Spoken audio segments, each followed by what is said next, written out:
soy Luis Carriza, soy artista jubilado y me interesa más la educación que el arte. En realidad el arte enamoro un poco, pero sí me interesa cómo conocemos y cómo afectar el conocimiento.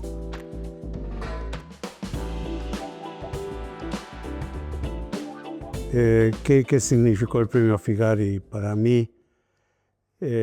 Fue una reacción un poco ambigua, en parte pues no creo mucho en los premios. Me parece que cuando le das el premio a una persona estás disminuyendo a todos los demás que no lo recibieron, y en cierto modo me parece que lo que uno hace no lo debiera hacer por promoción personal, sino para contribuir al consenso colectivo, digamos, y a afectarlo para que marche para adelante. Y ahí ya no importa quién lo hace, importa qué efecto te ves lo que hace. Entonces, darte un premio, en cierto modo, te separa de esa actividad y encierra lo que podés haber hecho en el nombre premiado y lo saca del contexto colectivo. Así que por ahí me parece muy negativo. Por otro lado, reconozco que por formación tengo un ego y que cuando viene un premio de, genial, soy mejor que los demás, o creen que soy mejor de los demás, mejor, y te alegras. Pero es una cosa muy encontrada. Y te digo, mi primera reacción fue, está bien, muchos amigos míos lo recibieron y ahora me toca por viejo. Pero me acuerdo que después pasé a otra cosa y al otro día le dije a mi mujer, ¿sabes que me dieron el premio más importante del Uruguay? Pero no fue que recibí y corrí a buscarla para decirle. Y eso es sintomático de la recepción. Ahora, después del evento de ayer fue muy emocionante y fue la vuelta a casa, digamos. Esa parte fue la que me emocionó, no el ritual y el protocolo de la entrega de premios, sino el reencuentro con, no sé, 200 personas ahí que estaban con mucho cariño. Y eso me parece más importante.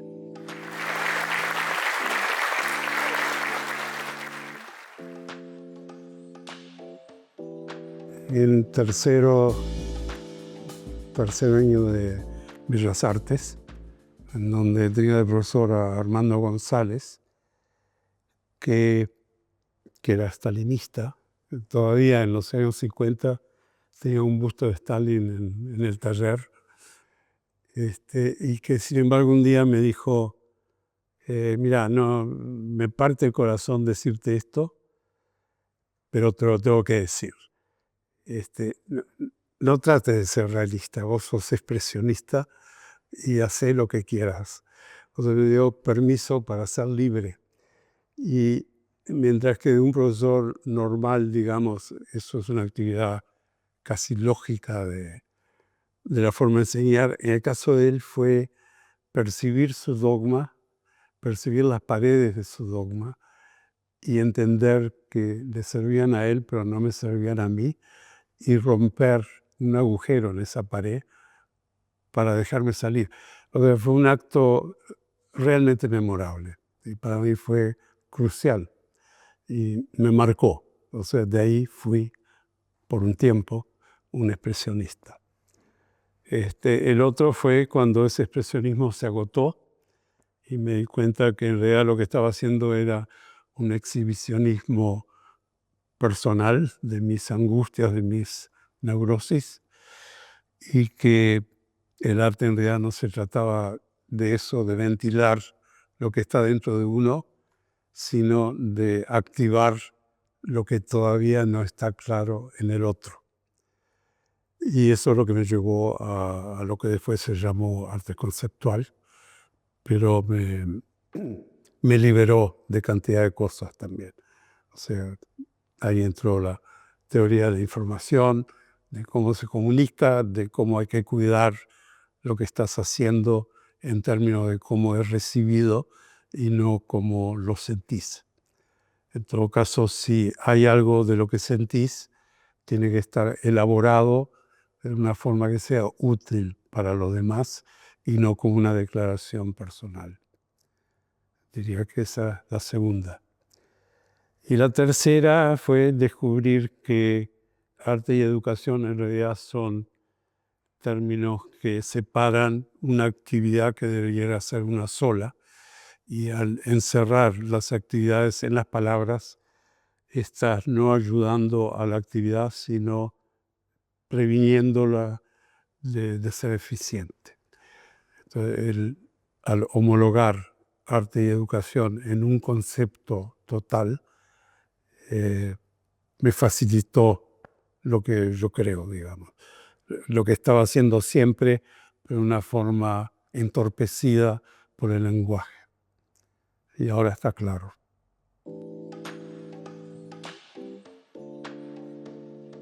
El respeto por la autoría, que es un concepto conectado con la propiedad privada. Esto es mío y no es tuyo, por lo tanto. Yo soy el autor y vos sos el consumidor. O sea, son términos que no pensamos, pero que de hecho reflejan una ideología que es típica del capitalismo. Y mientras una obra permanezca atribuida a un autor, no se le permite ser absorbida totalmente en el consenso colectivo.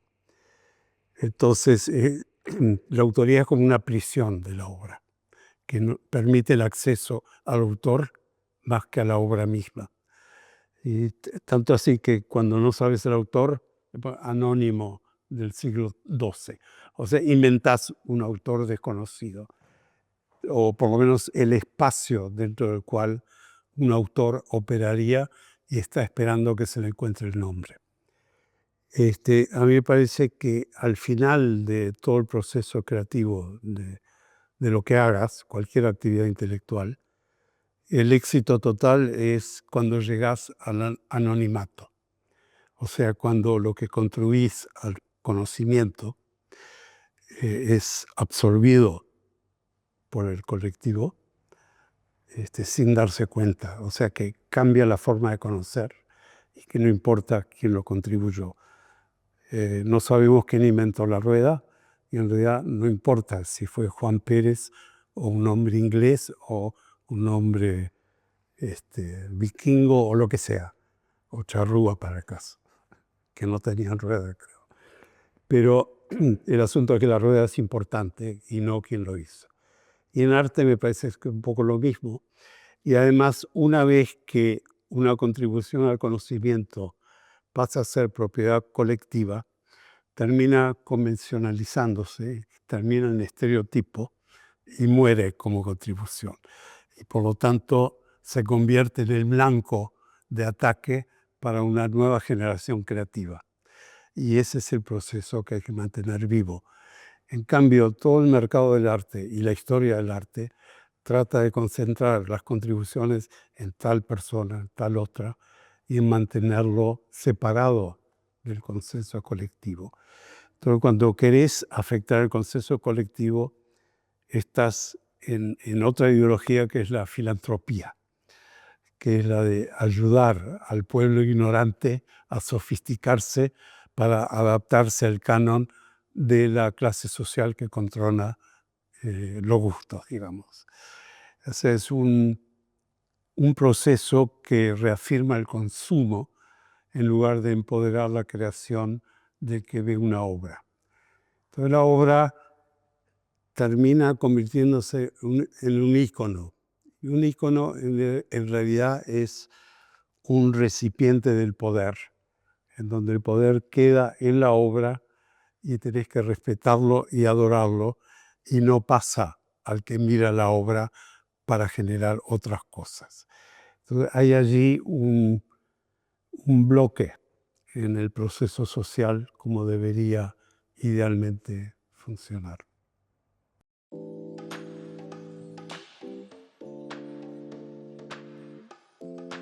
Si analizar la historia del arte, en realidad es una historia artesanal. y eso lleva a destacar, digamos, la parte de virtuosismo de que lo hace. Mirá, yo esto no lo podría hacer, esa es la reacción.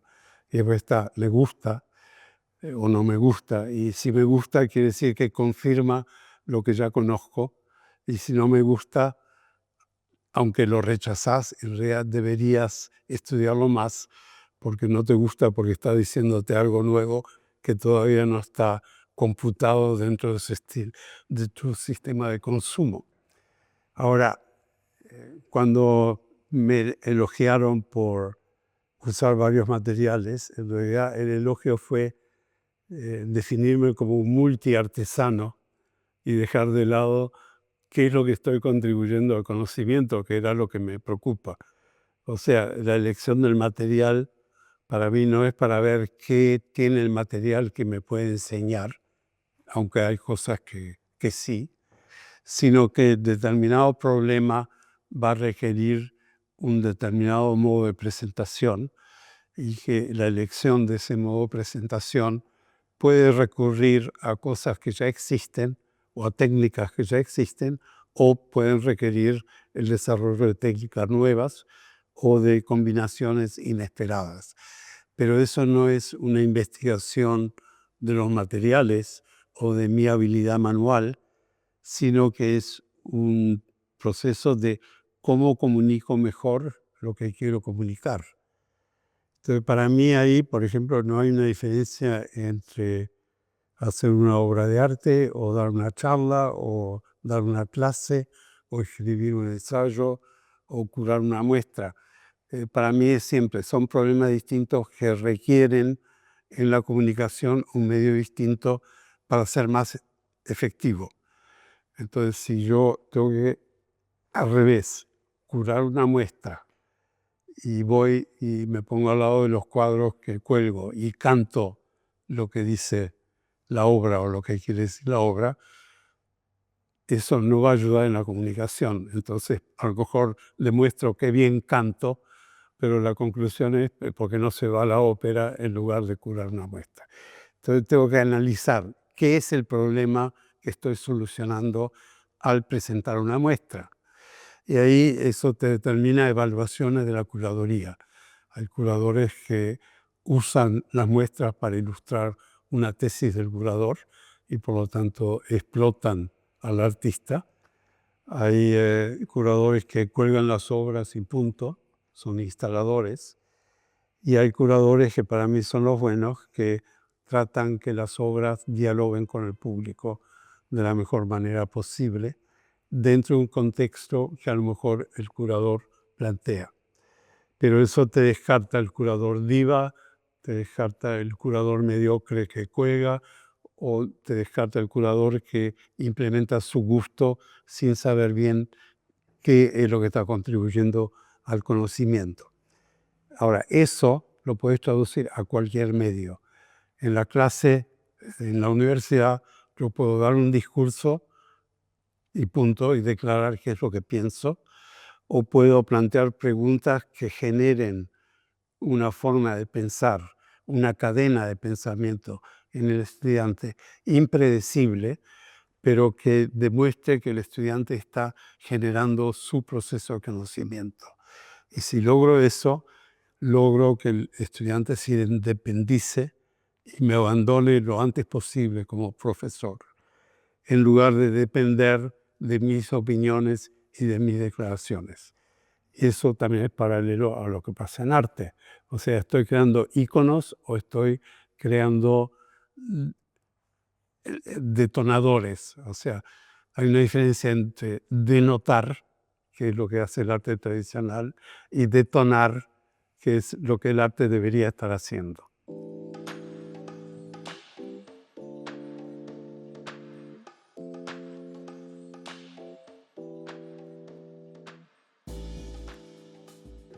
Me preguntaron de qué rol tenía la ética en lo que hago, ¿no? Y la respuesta fue, en realidad a mí lo único que me interesa es la ética. La política para mí es la estrategia el juego, digamos, con el que puedo implementar las reglas para que la ética ocurra. Y en mi caso personal, por accidentes biográficos, terminó siendo arte. Pero el arte está en tercer lugar en esa escala de jerarquías y es la menos importante. O sea, podría ser zapatero, podría ser albañil, el proceso es el mismo, a lo mejor un poco más difícil de expresarlo, pero ese orden se mantiene.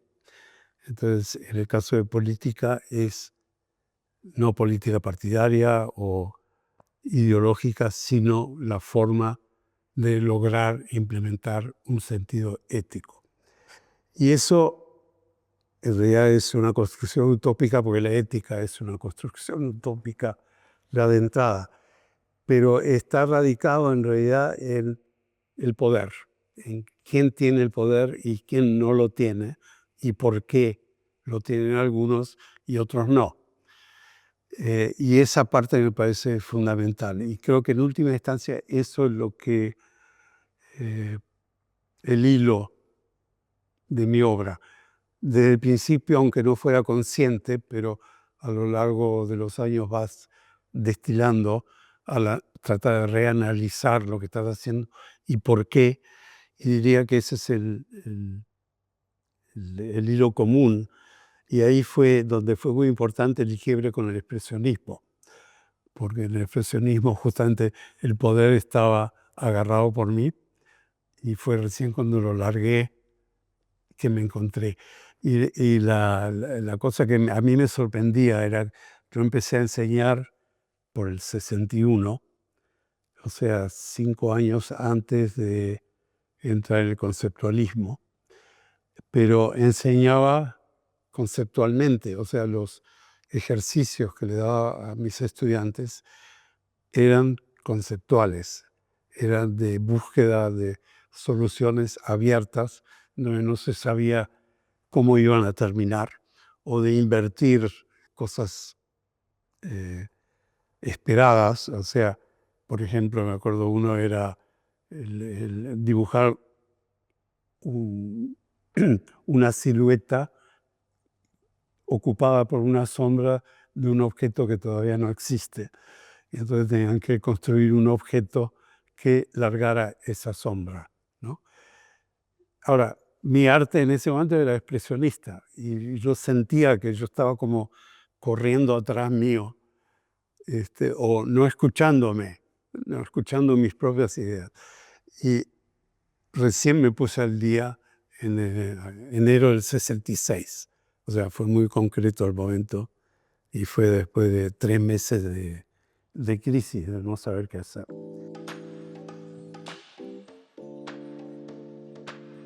Bueno, a mí la inteligencia artificial me interesa porque siento que estamos frente a un quiebre ya no cultural, sino de forma de concebir el mundo.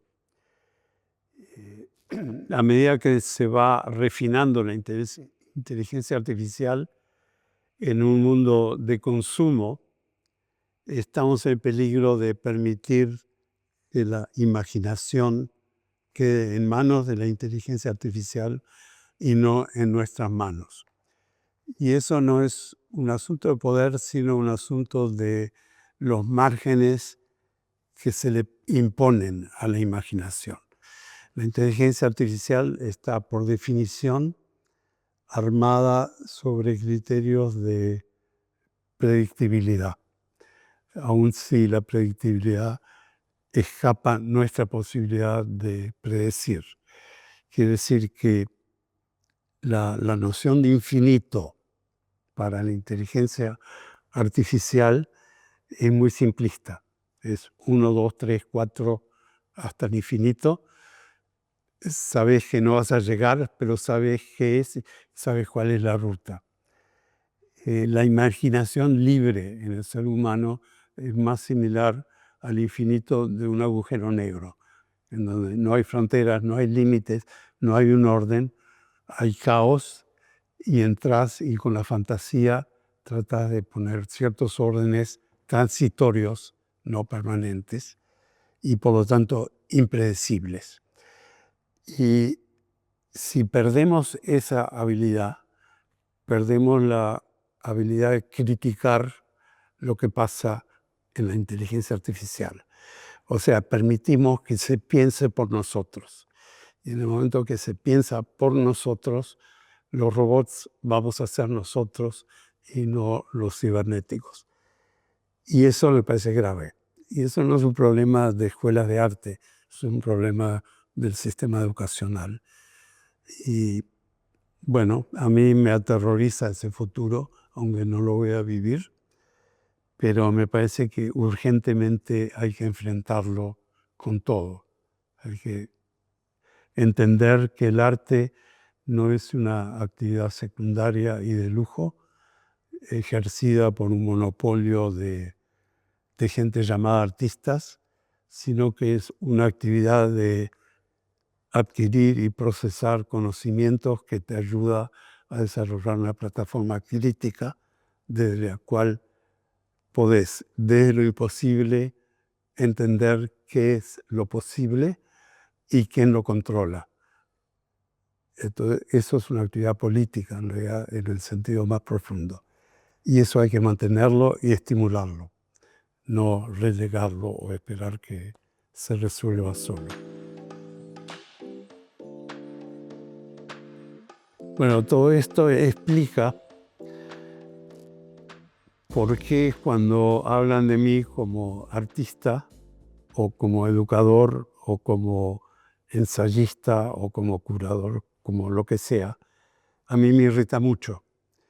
Y me irrita porque se trata de hacer una definición ensalada, en donde la palabra ensalada no entra, o si entrara sería mejor, sino que es una acumulación de fragmentos, dentro de la cual yo siento que soy una persona que trata de pensar fuera de caja en cierto modo y trata de destruir la caja además, o por lo menos cuestionarla. Y diría que la palabra en último sentido que abarca lo que hago es soy un artista, pero no porque hago cosas, sino porque pienso y siento cosas y me atrevo a invadir cualquier disciplina que me convenga. Y en ese sentido me defino más como un generalista ignorante que se esconde en la palabra artista para meter la pata en cualquier cosa. O sea, si me meto en sociología, un sociólogo seguramente se va a llenar de críticas porque no me atengo ni al conocimiento ni al protocolo que define la sociología. Pero mi evaluación de lo que hago no viene de la sociología en este caso, sino que viene del arte, de lo que para mí es el arte. Es decir, estoy contribuyendo modestamente a un cambio en la forma de conocer o no. Y si eso es ortodoxo o heterodoxo, prefiero que sea heterodoxo, porque por lo menos, aunque falso, puede sacudir un poco la manera de pensar. Entonces, no hay una palabra que abarque eso totalmente y la más cercana es mi definición del arte.